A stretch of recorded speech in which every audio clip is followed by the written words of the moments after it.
अस्सलाम वालेकुम स्टूडेंट्स, मैं हूं आपका टीचर मुज़म्मिल हुसैन गुरेजा। आज हम स्टार्ट करेंगे जी सर्कुलर ऑर्बिट्स को, जिसका हमने टाइम ऑफ प्रैप्सिस जो है वो निकालना है और साथ में उसका एंगल थीटा जो है वो भी निकालना है। यानी कि उसकी एक आर्बिट्रेरी वैल्यू हमने फाइंड आउट करनी है और उसके बाद उस आर्बिट्रेरी वैल्यू के अंदर हम कोई भी कांस्टेंट वैल्यू जो है सब्स्टिट्यूट करके हम कोई किसी भी एंगल के ऊपर हम फाइंड आउट कर सकते हैं। ये सर्कुलर ऑर्बिट्स जो है ये एक स्पेशल केस होता है, क्योंकि जो ऑर्बिट्स हैं ये आपको पता है रियलिटी में कभी भी सर्कुलर नहीं होते हैं, एलिप्स ही होते हैं। तो जो हमने लास्ट इक्वेशन पढ़ी थी टाइम ऑफ प्रैप्सिस की, वो मैं यहाँ पे लिख लेता हूँ। वो थी जी हमारे पास t इज़ इक्वल टू, बल्कि यहाँ पर t से पहले आता है mu square over h cube into t is equal to integral zero to theta d theta over one plus e cos of theta, और इसका होल स्क्वायर आता है हमारे पास। ठीक है, अब यहाँ पर हम बात करें सर्कुलर ऑर्बिट की, तो उसके लिए यहाँ पर एक मेन चीज़ आती है जो कि है इसेंट्रिसिटी, ये ई, और वो क्या होती है सर्कुलर ऑर्बिट के लिए ज़ीरो होती है। यहाँ पे आपने लिखना है कि for circular orbits e is equal to क्या होगा, ज़ीरो, इसेंट्रिसिटी जो है।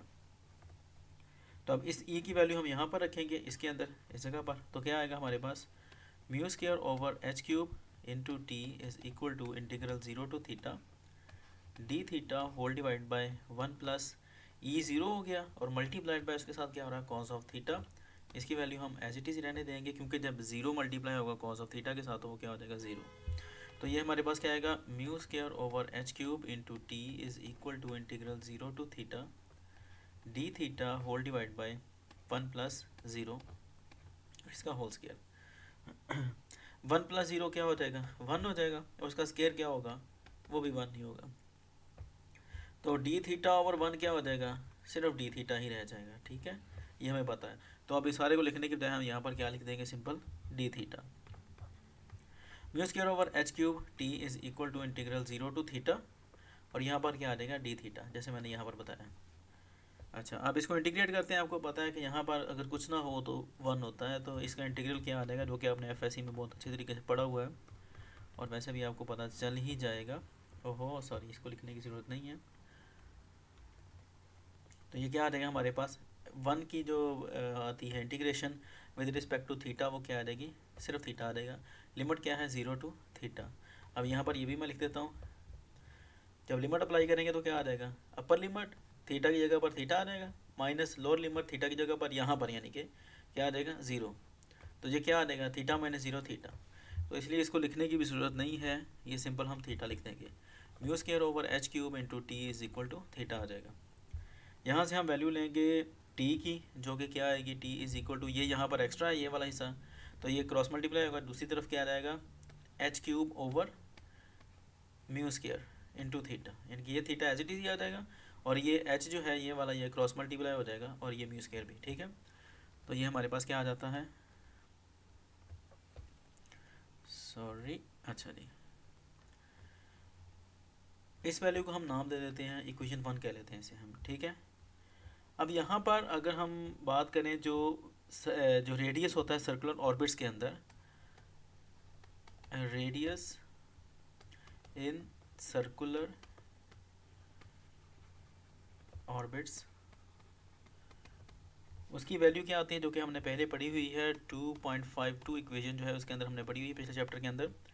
वो आती है r mu is equal to h square. ठीक है, ये आर की वैल्यू बेसिकली होती है हमारे पास एच स्क्वायर ओवर म्यू, जिसको मैंने डायरेक्टली ये लिख दिया है। ठीक है जी, अब ये हमने यहाँ पर क्यों ली है, उसकी मेन रीज़न ये है कि हमारे यहाँ पर एच की वैल्यू जो है वो हमने फाइंड आउट करनी है, और वो हमने यहाँ पर रखनी है।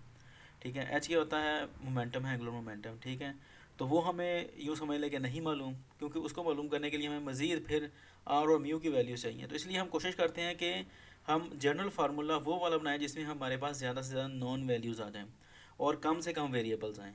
कोशिश हम ये करते हैं जब भी हम जनरल फार्मूला जो है वो लेके आते हैं। अच्छा, यहाँ पर क्या है, एच की वैल्यू 3 आ रही है ये। ठीक है, तो हमने अब क्या करना है, इसका क्यूब ले लेना है उस 3 को सेटिस्फाई करने के लिए। तो r mu is equal to h square है, तो क्यूबिंग करनी है हमने बोथ द साइड। तो ये क्या आ जाएगा हमारे पास, आर का क्यूब और म्यू का क्यूब। यहाँ पर ये पावर है, एच की पावर 2 है और इस पूरे की पावर कितनी आ रही है, 3 आ रही है। तो ये क्या है, पावर की पावर है। तो ये हमें पता है कि पावर की पावर आपस में क्या होती है, मल्टीप्लाई होती है। जब मल्टीप्लाई होंगी तो हमारे पास ये प्रॉपर्टी है कि 2/3 जो होता है वो इक्वल है 3/2 के। तो हम इनको चेंज कर सकते हैं, ठीक है। पावर 3/2 आ रही है यहाँ पर, हम इसको क्या करेंगे, चेंज कर देंगे, हम इसको 3/2 भी लिख सकते हैं। ये सिर्फ इसलिए क्योंकि हमारे पास यहाँ पर ऊपर जो वैल्यू है वो क्यूब की आ रही है, ये वाली जो वैल्यू है, तो इसलिए हमें यहाँ पर क्यूब चाहिए। हम स्केयर जो है वो तो कैंसिल आउट कर देंगे स्केयरिंग करके बोथ द साइड्स, ठीक है, लेकिन हम क्यूब को करेंगे तो फिर वो मसला बन जाएगा, फिर आगे स्केयर आ जाएगा। तो इसलिए हम क्यूब को यहीं पर रखेंगे और जो स्केयर है उसको कैंसिल आउट कर देंगे। तो स्केयर को ख़त्म करने के लिए क्या आता है, पहले यहाँ पर लिख दें बेशक क्यूबिंग। क्यूबिंग का मतलब ये है कि क्यूब करना है हमने बोथ द साइड। अब उसके बाद हमने स्केयरिंग करनी है, सॉरी स्केयर रूट लेना है बोथ द साइड, सिर्फ किस लिए कि इस स्केयर को ख़त्म करना है हमने, इसलिए हमने स्केयर रूट लेना है, ठीक है। यहाँ पर बेशक लिख दें कि टेकिंग स्केयर रूट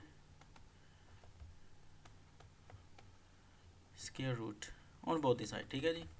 तो क्या आ जाएगा, स्केयर रूट ले लिया, इधर आर क्यूब और म्यू क्यूब आ गया एज इट इज़, और यहाँ पर भी एच क्यूब है उसका स्केयर है और ये उसका स्केयर रूट आ गया, ये कैंसिल आउट हो जाएगा स्केयर रूट से।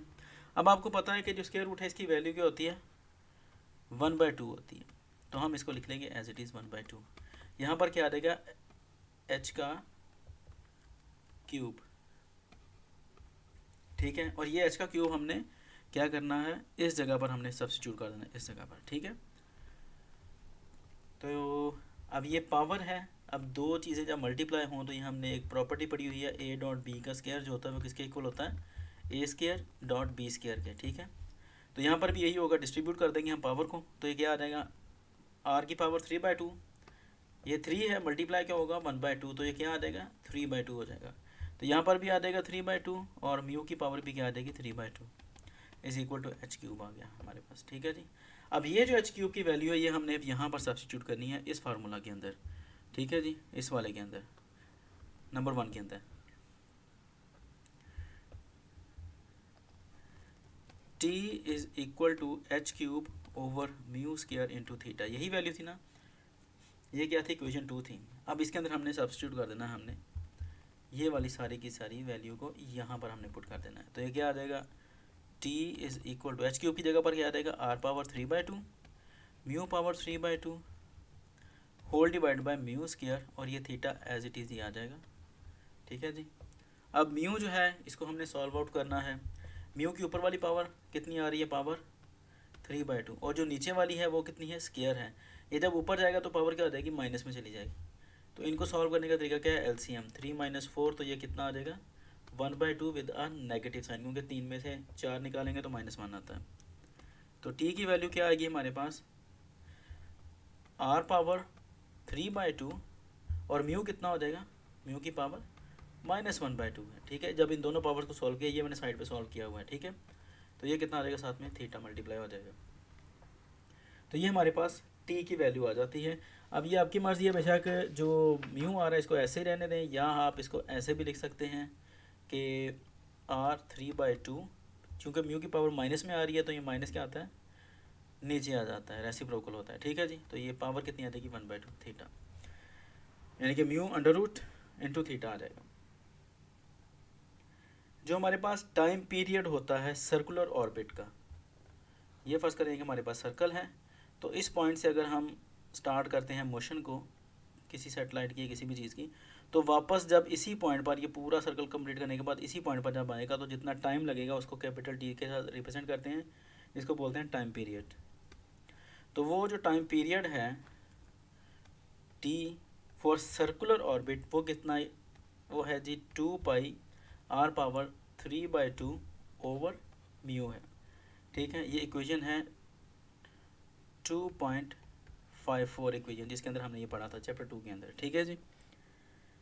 अब यहाँ पर देखें, ये वाली जो साइड आ रही है हमारे पास, ये वाली, ये सारी कौन सी है, ये सारी ये वाली है। तो हम इस पूरी जगह पर क्या लिख सकते हैं, इसको रिप्लेस कर सकते हैं, और ये क्या है, ये इक्वल है T/θ के। अच्छा, इसको मैं थोड़ा सा ज़रा ना एक्सप्लेन कर दूँ। यहाँ पर ये टी है, अगर हम इस पूरे को यहाँ पर रहने देते हैं, इस पूरे पोर्शन को, तो ये थीटा से आगे डिवाइड हो जाएगा, तो टी ओवर थीटा क्या आ जाएगा हमारे पास, r⁻3/2 ओवर √μ। ये सिर्फ इसलिए लिखा है क्योंकि हमने इसको यहाँ पर रिप्लेस करना है, ठीक है।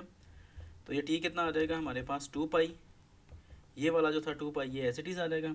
उसके बाद ये जो सारे का सारा जो मैंने सर्कल में लिखा है, ये सारा किसके इक्वल है, ये इक्वल है टी ओवर थीटा के, ठीक है जी। तो ये आ जाएगा टी ओवर थीटा आ जाएगा हमारे पास। अब ये तो है हमारे पास टाइम पीरियड, और ये वाला टी जो है ये कौन सा, ये टाइम सिंस प्रेप्सिस है, जिसको हमने बेसिकली फाइंड आउट करना है। तो ये जो स्मॉल टी है ये यहाँ पर ही रहेगा, बाकी चीज़ जो है ये क्रॉस मल्टीप्लाई कर देंगे हम। तो ये क्या आ जाएगा, थीटा जब इधर जाएगा तो ये मल्टीप्लाई हो जाएगा, ये थीटा इंटू टी हो जाएगा, और ये जो 2π है ये नीचे आ जाएगा इधर, तो ये क्या आ जाएगा 2π यहाँ पर, और पीछे क्या बचता है स्मॉल टी। तो ये वैल्यू आ जाती है हमारे पास।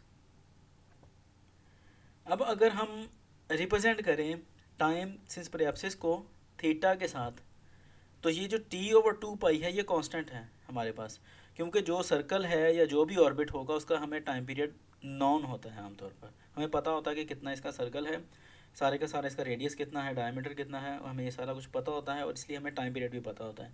जैसे कि हमें पता है कि ज़मीन सूरज के गिर्द कितनी देर में चक्कर लगाती है, या चाँद ज़मीन के गिर्द कितनी देर में चक्कर लगाता है, ये टाइम पीरियड हमें पता है, ये नॉन है। तो 2π जो है वो भी कांस्टेंट है। तो पीछे मसला क्या बनता है, सिर्फ थीटे का। तो थीटा अगर हम ये इस इक्वेशन को हम ऐसे लिख सकते हैं कि T is directly proportional theta के, वेयर टी ओवर 2π जो है ये क्या है, कांस्टेंट है, ठीक है जी। और अगर हम ये कह देते हैं कि हमारे पास जो टी है वो अननोन है, यानी कि एक सैटेलाइट है जिसको हमने अभी भेजना है अपने ऑर्बिट के अंदर, और हमें उसका टाइम पीरियड नहीं पता है, अननोन है हमारे लिए, तो उस सूरत में हम ये कह सकते हैं कि t इज़ इक्वल, बल्कि t इज़ डायरेक्टली प्रोपोर्शनल है। अगर हम इसको टाइम पीरियड की सेंस में बात करें तो ये आ जाता है हमारे पास थीटा ओवर 2π, कांस्टेंट ले लेते हैं हम, थीटा ओवर 2π, तो हम इसको कह सकते हैं कि ये डायरेक्टली प्रोपोर्शनल है टाइम पीरियड के, ठीक है। उम्मीद है कि आपको समझ लगी होगी। अगर समझ ना लगे तो आप मुझसे कांटेक्ट कर सकते हैं। अब इंशाल्लाह नेक्स्ट वीडियो में आपसे मिलता हूँ, तब तक के लिए अपना ख्याल रखिएगा, मुझे दुआ में याद रखें। अल्लाह हाफ़िज़। और ये वाली यहाँ पर ये जो मैं आपको बता दूँ कि ये जो मेन इक्वेशन है हमारी, t is equal to theta t over 2π, ये बेसिकली हमारा आंसर है जो कि हमने फाइंड आउट करना है। अल्लाह हाफ़िज़।